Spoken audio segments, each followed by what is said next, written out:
नमस्कार मित्रांनो, आपण आता सध्या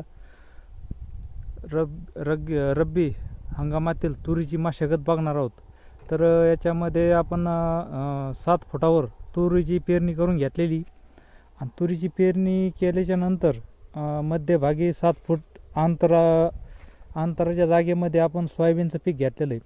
आणि सोयाबीनचं पीक काढल्याच्या नंतर एक रब्बी हंगामातील आंतर मशागत तुरीची म्हणून आपण याच्यामध्ये रोटावेटरच्या साहाय्याने रोटा आणून घेतलेला आहे.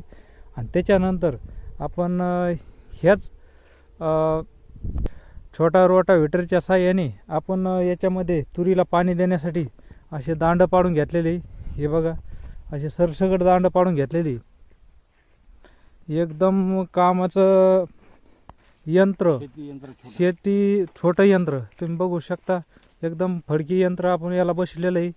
च्या साहाय्याने आपण शिंदेवडगाव येथील विष्णुभाऊ निचळ यांच्या तुरीमध्ये 3 एकर दांड पाडून घेतलेले. ह्या सरी यंत्राच्या साहाय्याने आपण समोरच तुम्हाला दाखवित आहे कोणत्या प्रकारे ह्या यंत्राच्या साहाय्याने दांड पाडून घेतले ते.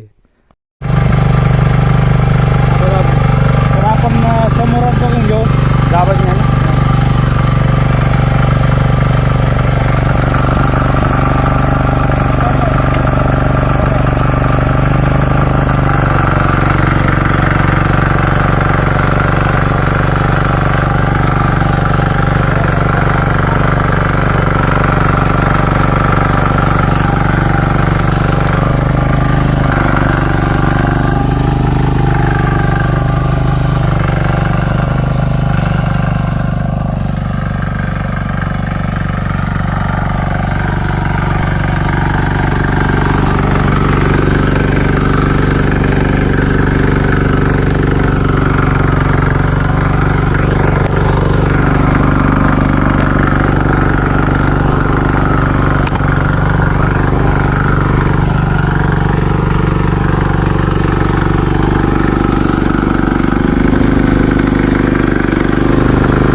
तर या प्रकारे आपण या यंत्राच्या साहाय्याने यंत्राच्या साहाय्याने दांड पाडून घेतलेले, सऱ्या पाडून घेतलेले तुरीला पाणी देण्यासाठी. आपला व्हिडिओ आवडला असेल लाईक करा, शेअर करा, सबस्क्राईब करा.